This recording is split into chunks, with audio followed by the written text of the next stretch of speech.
In a counting room near the Philadelphia docks, a merchant empties a small wooden box onto the table. Silver coins scatter across the surface: Spanish dollars, British shillings, Dutch guilders, fragments of cut silver. Each piece carries a different value. Each transaction requires translation. Before the price can be agreed, the arithmetic begins. In the early years of the United States, money existed everywhere, but in no single form. The young nation had declared independence, but its daily commerce still relied on foreign coinage. Spanish silver dollars circulated widely. British units remained familiar. Some coins were cut into halves or quarters to make smaller payments.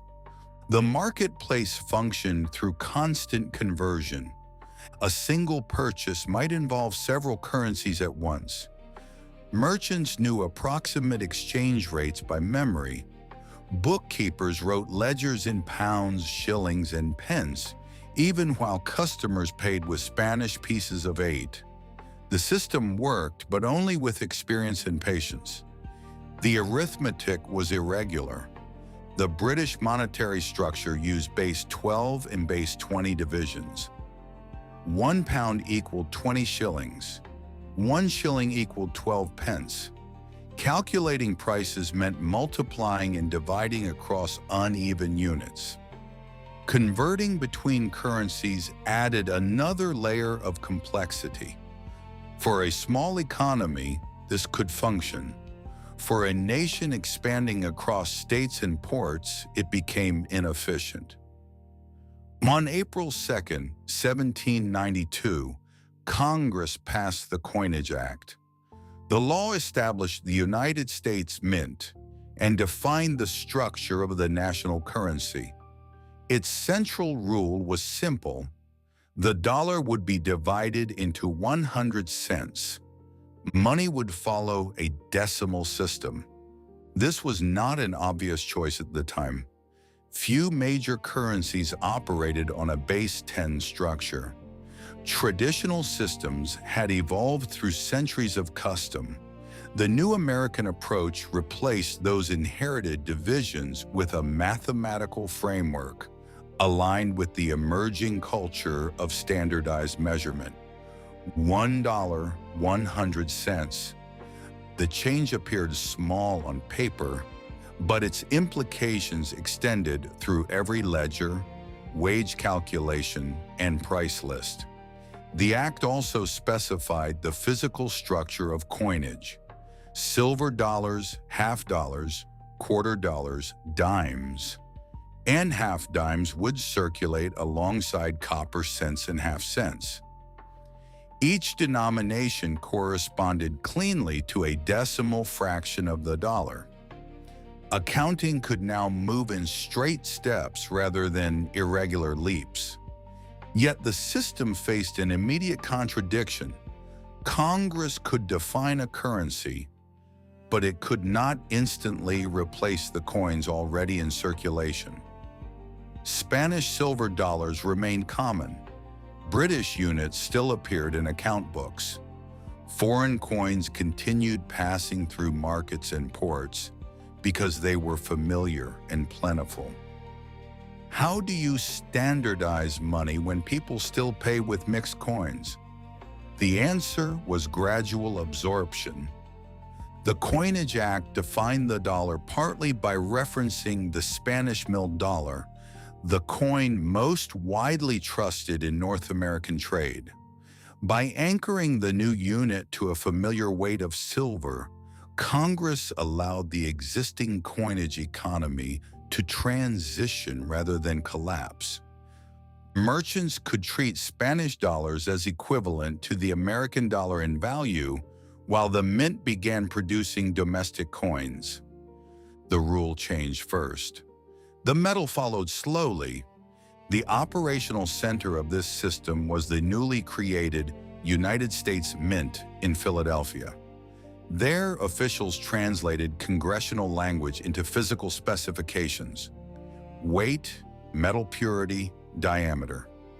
Each coin had to contain a precise quantity of silver or copper so that its value was consistent across transactions. Standardization required physical discipline. For mint workers, the process involved melting bullion, striking blanks, and stamping coins with consistent designs.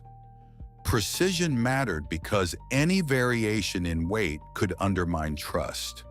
A coin that contained too little silver might circulate briefly, but would eventually be rejected by traders who weighed currency routinely.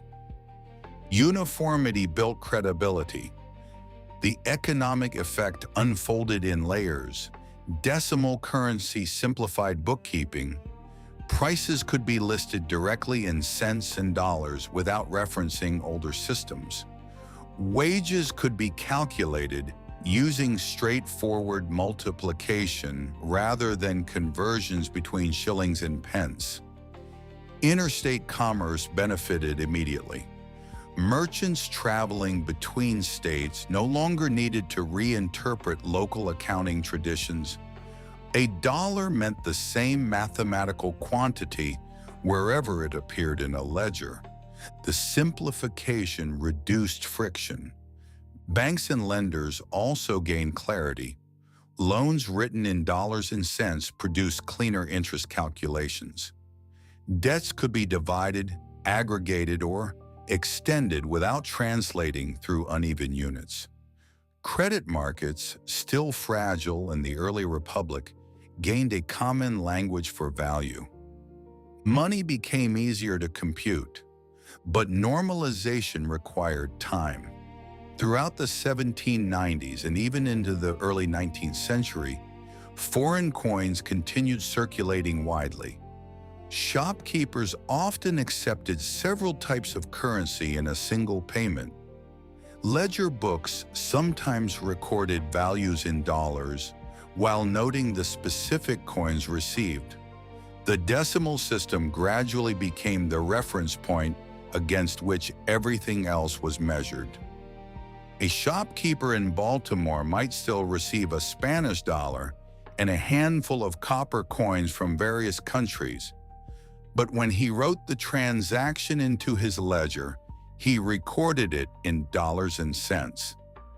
The arithmetic of the marketplace began aligning with the arithmetic of the law. Psychologically, the shift reshaped how people understood money. Prices began appearing in round decimal figures. Wage agreements referenced cents rather than fractions of shillings. Children learned the value system through counting by tens rather than memorizing complex conversions. The currency taught its own logic. Over time, foreign coinage faded as American mints increased production. The dollar and its decimal divisions became the dominant framework not only in physical coins, but also in financial thought. By the early 19th century, the system had spread beyond everyday trade into banking, taxation, and national accounting. What began as a structural decision in Congress evolved into a cultural habit. The broader significance was subtle. The Coinage Act did not increase the amount of money in circulation. It reorganized how value was measured and communicated. Standard units allowed prices, wages, and debts to scale with the growing economy. Uniform arithmetic supports expansion. Modern financial systems continue to rely on similar principles. Digital payment networks, accounting software, and international markets all depend on consistent units of value that can be subdivided and aggregated with minimal friction. Decimal currency, once unusual, has become the global norm. The American decision in 1792 helped demonstrate that money could be structured like measurement, predictable, divisible, and standardized across distance. It replaced inherited complexity with mathematical clarity. The coins themselves changed slowly. the logic behind them changed immediately. In markets and counting rooms, merchants continued sorting mixed silver pieces for years, but the ledgers they wrote into had already shifted. The numbers now moved in tens. Would modern commerce work if money still used irregular fractions?